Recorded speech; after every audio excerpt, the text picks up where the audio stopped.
Okay, good morning दोस्तों। आज हम जो एमएसए ऑडिट है, एमएसए ऑडिट का जो सिक्स पिलर है, सिक्स पिलर क्या है? सिक्स पिलर जो है कस्टमर सपोर्ट, उसके बारे में हम आज यहाँ पर डिस्कस करेंगे।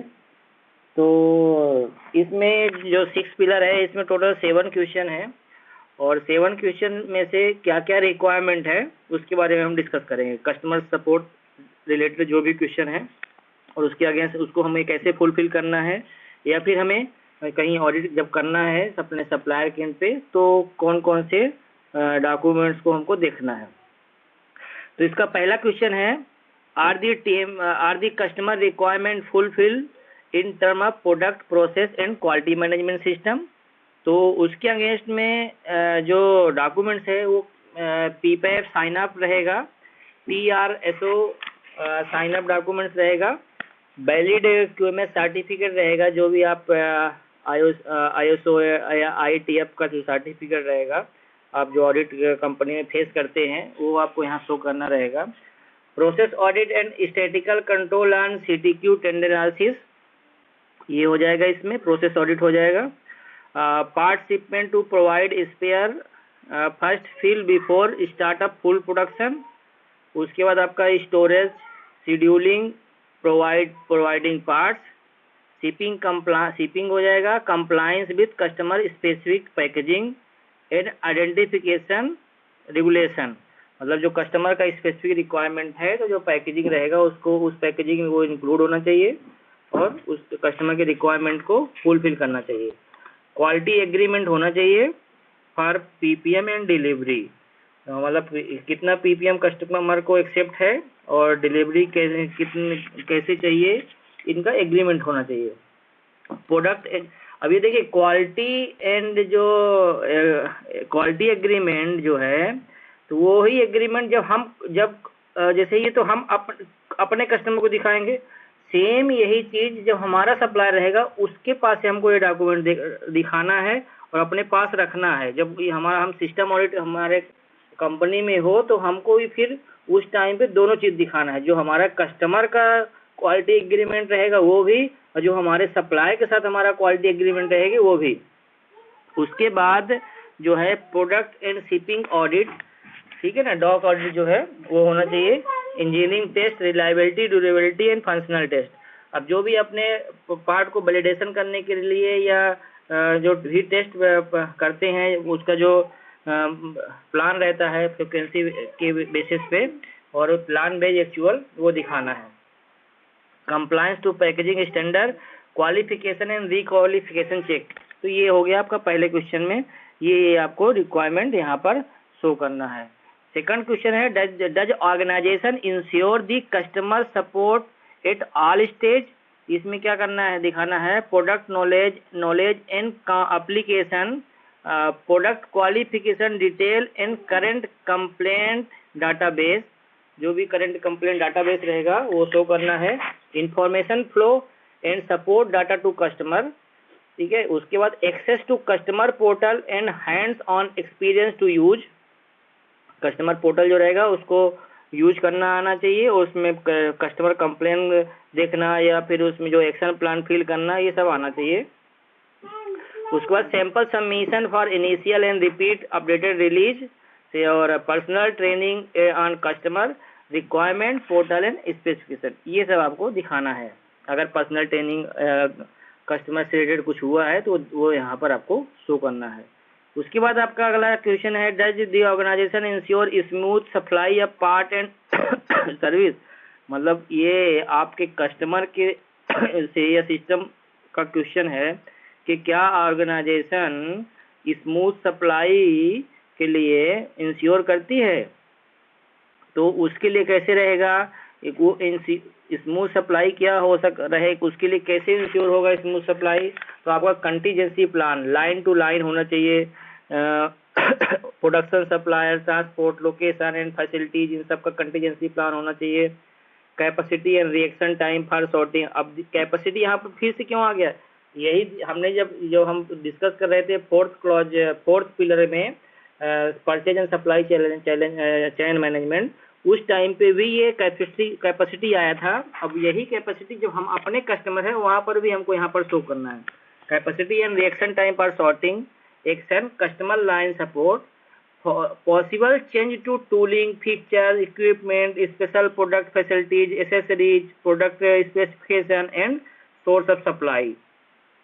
Use of external capacity and customer acceptance. Communication regarding supply bottleneck, मतलब अगर कहीं पर सप्लाई में बॉटलनेक है तो वो प्रॉपर कम्युनिकेशन वे में होना चाहिए। कहीं हो सकता है कि जो थ्रू आउट आपका सप्लाई चेन मैनेजमेंट है वो कहीं ना कहीं बोटलनेक हो, तो वो बोटलनेक एकदम आपको कंफर्म होना चाहिए और उसके कुछ ना कुछ आपका कंटीजेंसी बना होना चाहिए। Critical spare for major machines and assembly line, जो भी क्रिटिकल स्पेयर आपके यूज हो रहे हैं उनका एक लिस्ट होना चाहिए और वो ये सब अवेलेबल होना चाहिए।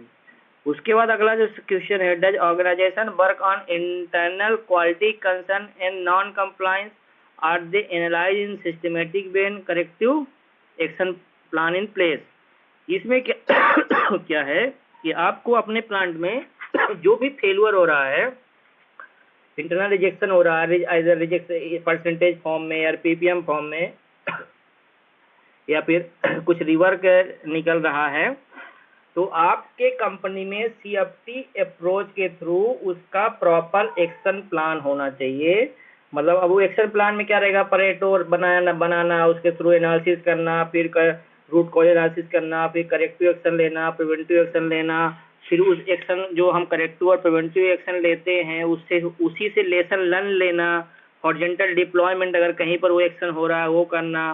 तो ये जो एडी वगैरह लिखा है तो वो सब एक मेथड ही है। एडी क्या है, मेथड ही है कि एक प्रॉपर वे में एनालिसिस करना, जिसमें रूट कॉज एनालिसिस, फिर उसके करेक्टिव एक्शन, तो ये सब एक प्रॉपर वे में एक चैनल के थ्रू करना ही एडी कहलाता है। और एडी जो इसमें लिखा है करेक्टिव एक्शन हॉरिजॉन्टल डिप्लॉयमेंट, तो मतलब एडी एक सफिशिएंट डॉक्यूमेंट। अगर आप कोई भी प्रॉब्लम का एडी बना लिए तो मतलब इसमें जितना भी रिक्वायरमेंट लिखी हुई है वो ऑटोमेटिक एडी से ही फुलफिल होगा। हाँ, आपको एडी परफेक्ट बनाएंगे तो इसमें क्या लिखा है कि जो एडी का रिक्वायरमेंट है वो सबको अलग अलग नाम दे दिया, इसलिए पुलिस थोड़ा लंबी दिखेगी। उसके बाद अगला जो क्वेश्चन है, does the organisation ensure qualified personnel for task are responsibility defined. मतलब रिस्पॉन्सिबिलिटी डिफाइन है क्या ऑर्गेनाइजेशन में, तो इसमें job description and role, quality responsibilities and authority to stop production in case of non conformance। मतलब ये सब कहीं ना कहीं नोटेड डाउन होना चाहिए। ये अगर कहीं प्रॉब्लम रहेगा तो उसको कौन लाइन बंद कर देगा, किसको रिस्पॉन्सिबिलिटी रहेगा, वो सब डिफाइन होना चाहिए। ट्रेनिंग प्लान एंड एजुकेशन ये होना चाहिए। ट्रेनिंग किसको जरूरत है वो आइडेंटिफाई होना चाहिए। ट्रेनिंग स्किल मैट्रिक्स होना चाहिए। आई चेकअप एप रिकॉर्ड होना चाहिए। Quality techniques, customer specific requirement, ये होना चाहिए। उसके बाद अगला क्वेश्चन है, does the organisation demonstrate systematic approach in customer complaint resolution and failure analysis. तो कस्टमर कंप्लेंट जब जैसे हमने इंटरनल जो हमारा प्रॉब्लम आया था तो जिस तरह से अप्रोच हुआ था उसी तरह से अप्रोच हमारा जब कस्टमर फेलियर होगा उस टाइम उसी तरह से अप्रोच होना चाहिए। अब कस्टमर में क्या रहता है कि हमें मतलब प्रॉब्लम आने की इमीडिएट कंटेनमेंट एक्शन देना रहता है, उसके बाद आप corrective action, preventive action, horizontal deployment, lesson learn, वो बाद में आप जाएंगे। तो आप अगर एडी बना रहे हैं सभी से इसमें भी तो आपको सारे जो इसमें और सब चीज़ें लिखी हैं वो सब फुलफिल होगी। अब आपका जो कस्टमर कंप्लेन आएगा तो उसका क्वालिटी लॉग होना चाहिए रजिस्टर, जिसमें आप एक एंट्री करते जाएंगे ताकि आपको एक सिस्टमेटिक वे रहे आपको कभी कंप्लेंट के बारे में एनालिसिस या आपको शोकेस करने के लिए। उसके बाद है, to what extent are the principle of product liability applied. इसमें प्रोडक्ट ट्रेसेबिलिटी आएगा, वारंटी फेलर रिकॉर्ड हो जाएगा, आईक्यू रिकॉर्ड हो जाएगा, परचेज एग्रीमेंट हो जाएगा, वारंटी एग्रीमेंट हो जाएगा, लायबिलिटी टर्म्स एंड कंडीशन हो जाएगा, एक्सपोर्ट कंट्री रेगुलेशन हो जाएगा, safety critical analysis and acceptance हो जाएगा। तो ये इसी के साथ 6 पिलर कंप्लीट हो गए एमएसए ऑडिट में। जिसमें से आपके टोटल 110 क्वेश्चन हैं। 110 क्वेश्चन में से अभी इस में आपके 6th पिलर में 7 क्वेश्चन हैं। तो अब ये आप समझिए 110 क्वेश्चन मतलब 1110 टोटल मार्क हो गया।